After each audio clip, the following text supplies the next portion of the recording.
Okay, हम लोग ना डाइपोल की एक्सियल पॉइंट पर electric field intensity last lecture में निकाल चुके थे। आज का पॉइंट है हमारा डाइपोल के ही एक और पॉइंट पर इलेक्ट्रिक फील्ड इंटेंसिटी निकालनी होगी। वो पॉइंट है आपका इक्वेटोरियल पॉइंट। अब ये इक्वेटोरियल पॉइंट होता कहाँ है? जो डाइपोल होता है आपके पास, उसके मिड पॉइंट को परपेंडिकुलर लाइन एक ड्रॉ कर दो इसके मिड पॉइंट पर। उसी परपेंडिकुलर लाइन पर ही कोई पॉइंट ले लीजिएगा, यही आपका इक्वेटोरियल पॉइंट होता है। इक्वेटोरियल कह दो या ब्रॉड ऑन पोजीशन कह दो, ये दोनों ही बातें एक ही होती है। तो चलिएगा एक छोटी सी ज्योमेट्री ड्रॉ कर लेते हैं। सबसे पहले एक डाइपोल बना लेते हैं यहाँ पर। ठीक है, एक डाइपोल बना लेते हैं।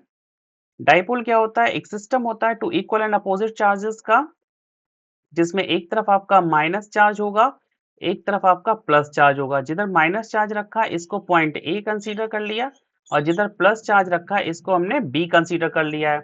इस डाइपोल का एक मिड पॉइंट भी हम लोग ऑब्जर्व कर ले रहे हैं। सपोज ये रहा इसका मिड पॉइंट, ठीक है ओ। डाइपोल की टोटल लेंथ भी कंसीडर कर ले रहे हैं, कितनी हो जाएगी? 2l लेंथ कंसीडर कर रहे हैं, क्योंकि लास्ट लेक्चर में भी 2l लिया था ना। तो इसकी हाफ लेंथ हो जाएगी ये l, और इधर ये हाफ लेंथ भी ये हो जाएगी आपकी l। तो ये टोटल लेंथ हमने क्या कर रखी है? इस डाइपोल की 2l कंसीडर कर रखी है।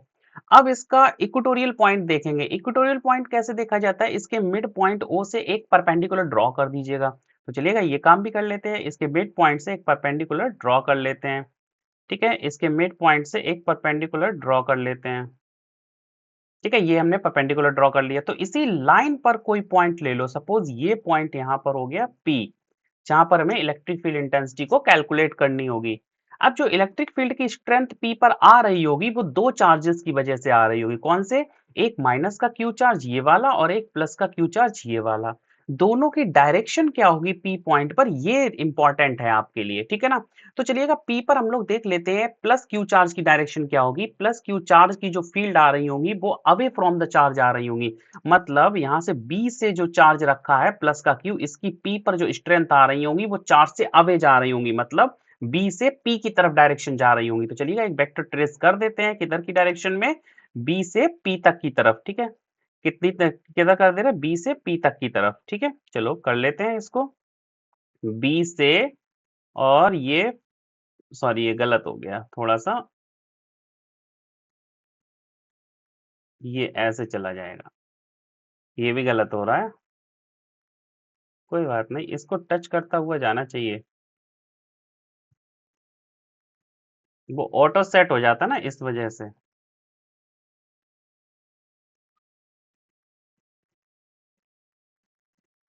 हाँ ये सही है। ठीक है, कहाँ तरफ जा रहा है? बी से पी तक की तरफ। तो चलो जरा एरो लगा लो, तो यहाँ इस पे एरो लगा लो। एरो लगा लिए, ठीक है। तो डायरेक्शन जो हो गई प्लस क्यू चार्ज की, वो अवे फ्रॉम द चार्ज हो जाएगी। अब ऐसे ही अगर मैं माइनस का क्यू चार्ज ले लूंगा, तो माइनस का क्यू चार्ज जो ये रखा है, माइनस का क्यू चार्ज ए पॉइंट पर, इसकी डायरेक्शन हो जाएगी पी से ए की तरफ। तो चलिएगा इसकी भी डायरेक्शन हम लोग यहाँ पर बना ले रहे हैं, इसका कलर चेंज कर दे रहे हैं। ठीक है, ये वाला कलर ले लेते हैं। तो इसकी डायरेक्शन हो जाएगी ये वाली।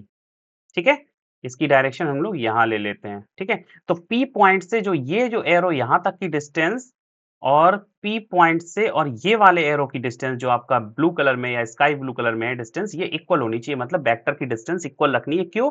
क्योंकि इक्वल अमाउंट में स्ट्रेंथ आ रही होंगी P पर। क्यों आ रही है इक्वल अमाउंट में स्ट्रेंथ? क्योंकि चार्ज इक्वल है, और P से लेके B तक की डिस्टेंस और P से लेके A तक की डिस्टेंस भी इक्वल है। तो स्ट्रेंथ जो आ रही है उसको भी लिख लेते हैं। यहाँ पर स्ट्रेंथ सपोज हम लोग कंसीडर कर लेना EV, और इस पॉइंट पर स्ट्रेंथ कंसीडर कर लेना कितनी? EA। क्या स्ट्रेंथ कंसीडर कर ले रहे हैं? EA।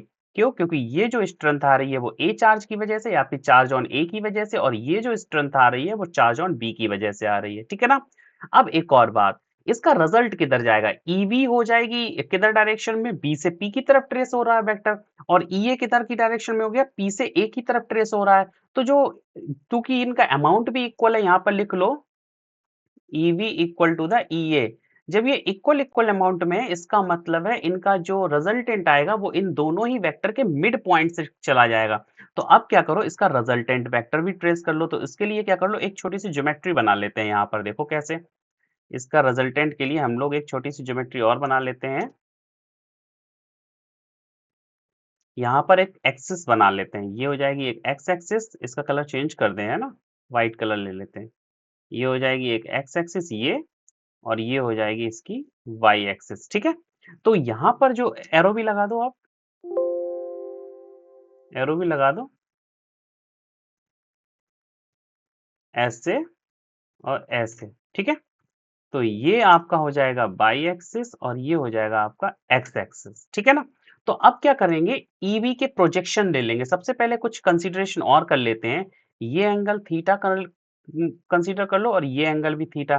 तो जब ये दोनों एंगल थीटा है तो यहाँ पर भी एंगल देखा जाए, ये वाला एंगल भी थीटा होगा और इधर वाला भी एंगल ये थीटा होगा। आप देख लो ज्योमेट्री से, सबको पता है ये एक्स एक्सिस है, ये दोनों लाइन पैरेलल है, कौन सी, ये येलो वाली और ये व्हाइट वाली, तो ये थीटा हो गया, ये थीटा हो गया, ये भी थीटा है तो ये वाला भी थीटा होगा, ठीक है ना। पैरेलल पैरेलल लाइन के कॉन्सेप्ट से हम लोग इसको थीटा निकाल लेते हैं। अब क्या करेंगे, ईबी और ईए दोनों का प्रोजेक्शन कर लेते हैं। सबसे पहले ईबी का प्रोजेक्शन करेंगे, एक एक्स एक्सिस की तरफ हो जाएगा, एक वाई एक्सिस की तरफ। देखो ईबी का इधर हो जाएगा वाई एक्सिस की तरफ, इधर हो जाएगा एक्स एक्सिस। तो एक्स एक्सिस की तरफ प्रोजेक्शन कितना होगा बच्चे, यहाँ पर एक प्रोजेक्शन होगा ईबी कॉस थीटा, क्योंकि एक्स एक्सिस की तरफ प्रोजेक्शन इसका कॉस आएगा क्योंकि थीटा आपका एक्स एक्सिस से है। और इधर बाई की तरफ कितना हो जाएगा, ईबी साइन थीटा, ठीक है। एक प्रोजेक्शन इसका बाई की तरफ हो गया, एक प्रोजेक्शन इसका एक्स की तरफ हो गया। अब आप ईए का भी प्रोजेक्शन कर लो, ईए का भी एक एक्स की एक्सिस की तरफ हो जाएगा, ये डाउनवर्ड बाई की तरफ आ जाएगा। तो चलिएगा इसको इसकी के कलर से कर लेते हैं। एक हो जाएगा इधर की तरफ प्रोजेक्शन, सेम डिस्टेंस पर होगा, ठीक है ना। यहाँ कितना हो जाएगा, ईए कॉस थीटा, और एक हो जाएगा बाई डायरेक्शन में कितना, ईए साइन थीटा, ठीक है। अब देख रहे हो जरा, ये साइन थीटा और ई बी है, ये ई बाई नहीं है, ई बी है। ई बी साइन थीटा ये दोनों एक दूसरे का अपोजिट है और ई ए और ई बी इक्वल है, इसका मतलब है ये दोनों ही वेक्टर एक दूसरे को कैंसिल कर लेंगे, ठीक है। तो रिजल्ट जो आ रहा होगा वो एक्स एक्सिस यानी कि निगेटिव एक्स एक्स डायरेक्शन में आ रहा है। कितना आ रहा है, E B cos theta plus E A cos theta. तो रिजल्ट जो आ रहा है उसको भी लिख लेते हैं, now from figure now from figure. तो जरा देख लेते हैं रिजल्ट कितना आ रहा है। Result at equatorial equatorial point पर कितना आ रहा है, E A cos theta plus E V cos theta, ये दो रिजल्ट हमको यहाँ पर मिल रहे हैं, ठीक है। अब चूंकि ई ए और ई वी इक्वल है, ठीक है, बट ये भी लिख लो, but E A equal to the E V. जब ये दोनों इक्वल है तो इसका मतलब यहाँ पर टू टाइम्स कर देते हैं, तो ई इक्वेटोरियल पॉइंट पर कितना आ जाएगा, two E A cos theta. अब हम लोग कुछ नहीं है, cos थीटा की वैल्यू निकाल लो और ई की वैल्यू निकाल लो। देखो cos थीटा कितना होगा, फ्रॉम फिगर एक ट्रायंगल ले लो, बी ओ पी, ये ट्रायंगल में ये जो परपेंडिकुलर डिस्टेंस है इसको जरा कुछ कंसीडर कर लो। ये परपेंडिकुलर डिस्टेंस जो है ये आर हमको गिवन होगी, पहले से ही मैं बता दे रहा हूँ, ठीक है। और हम लोगों को ना डाइपोल की लेंथ पता होती है और परपेंडिकुलर डिस्टेंस पता होगी। डिस्टेंस कहाँ से पता होगी, पॉइंट ऑफ ऑब्जर्वेशन की ओ से लेके पी तक की डिस्टेंस हमको पता होनी चाहिए, ठीक है, यही दिया जाएगा, ठीक है। अब ये हाइपोटेनियस बचा, तो हाइपोटेनियस कितना आ जाएगा, इस परपेंडिकुलर में पाइथागोरस थ्योरम लगा दो, L square plus R square base square plus perpendicular square का रूट, ठीक है ना।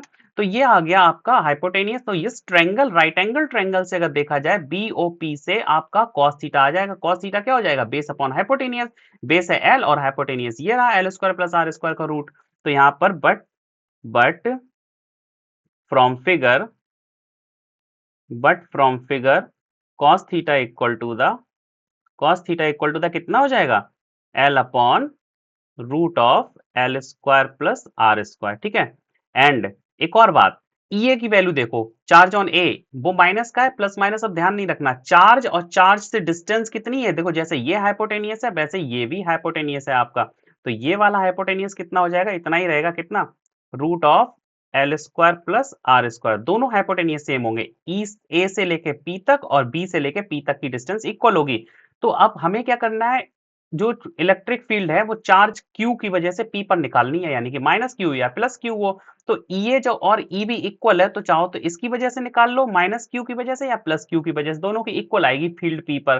तो कितनी होगी, आपको पता है ना, जब कोई पॉइंट चार्ज स्पेस में रखा होता है तो उसकी किसी पॉइंट पर किसी दूसरे पॉइंट पर फील्ड कितनी आती है, 1/4 pi epsilon naught charge upon distance square. Charge हो जाएगा Q और डिस्टेंस हो जाएगी ये L square plus R square, बस इतना याद रखना है। एंड ये बात भी लिख लो, ई कितना हो जाएगा, E equal to the charge upon 4 pi epsilon naught into distance square, R square plus L square का जो रूट था इसका स्क्वायर करोगे तो इतना ही तो बचेगा, ठीक है। रूट था, रूट का स्क्वायर कर देंगे, ठीक है। तो अब इसको डाल दो बच्चे इक्वेशन 1, इसको इक्वेशन 2, ये तो मैंने फिगर से ले लिए, इक्वेशन 3 अब कुछ नहीं करना है, इनकी वैल्यू पुट करनी है फर्स्ट में, ठीक है? तो नेक्स्ट पेपर पे चलते हैं, नेक्स्ट पेपर पे चलते हैं हम लोग। अच्छा पेपर हमने ऐड नहीं किए, कोई बात नहीं ऐड कर लेते हैं, ठीक है? चलो, now from equation now from equation first and second comma third, in 3 equation से देख लेते हैं। तो ई इक्वेटोरियल पॉइंट पर कितना आ जाएगा, ठीक है? कितना आ जाएगा जरा पीछे से देख लेते हैं। देखो जरा, कितना आ जाएगा जरा देखो। ईए की value Q upon 4 pi epsilon not इतनी है, cos थीटा की एल अपॉन ये पूरा रूट वाला, तो 2 टाइम्स पहले लिखा 2 ईए cos थीटा है ना, तो इसके पे वैल्यू पुट करेंगे। तो E A equal to the 2 times E A की value Q upon 4 pi epsilon naught into distance square, यानी कि L square plus R square का, सॉरी आर स्क्वायर है, L square plus R square का रूट का square था, और यहाँ पर cos थीटा है आपका एल अपॉन नीचे क्या है L square plus R square, ठीक है ना? कहीं पर हमने R square plus L square रखा है, कहीं R square L square plus R square रखा है, ये देख लेना आप, एक ही बात है।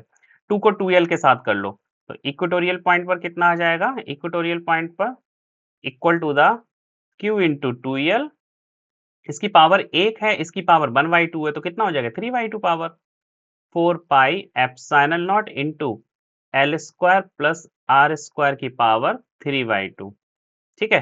बट एक और कहानी, Q इंटू 2l क्या होता है equal to P and L जो है वो वेरी वेरी लेस देन है फ्रॉम R, तो इसका मतलब क्या है, अगर L आपका R से लेस देन है तो L स्क्वायर टेंस टू 0। देखिएगा डाइपोल की लेंथ बहुत कम होती है, पॉइंट ऑफ ऑब्जर्वेशन हम लोग अपने अकॉर्डिंग देखते हैं तो वो ज्यादा होती है, तो डाइपोल की लेंथ तो एंगस्ट्रॉम में होती है, उसकी अगर हाफ लेंथ कर दी जाए वो तो और छोटी हो जाएगी, L तो हाफ लेंथ है ना, तो इसका मतलब है अगर उसका स्क्वायर और कर दिया जाए तो वो तो और छोटा हो जाएगा, तो एल स्क्वायर को टेंस टू 0 कर देंगे इन कंपेयर टू द किसके, आर के। अब ये नहीं कहोगे सर यहाँ एल क्यों नहीं 0 रखा, अरे बच्चे आर के कंपैरिजन में कर रहे हैं ना, यहाँ तो आर है ही नहीं ना, प्लस माइनस है ही नहीं आर का, तो यहाँ पर ना आर का प्लस हो रहा है ना यहाँ पर, तो आर के कंपैरिजन में एल स्क्वायर को 0 कर रहे हैं, ठीक है?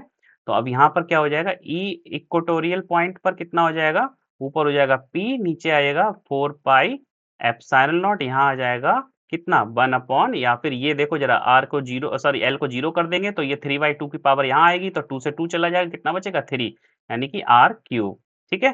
तो देखो रिजल्ट क्या बचा आपका, ई इक्वेटोरियल पॉइंट पर p upon 4 pi epsilon not are cube, okay इसको आप याद रखोगे, ये इक्वेटोरियल पॉइंट पर है। अच्छा जो हमने एक्सियल पॉइंट पर निकाली थी वो कितनी आई थी, 2p upon 4 pi epsilon not are cube आई थी, ठीक है ना? इसको याद रखिएगा, ठीक है? तो ये सबसे पहले इंपॉर्टेंट होता है आपका ज्योमेट्री तैयार कर देना, ज्योमेट्री बहुत अच्छे से पता हो जानी चाहिए, ठीक है? यहीं पर आधी प्रॉब्लम तो ज्योमेट्री में ही खत्म हो जाती है।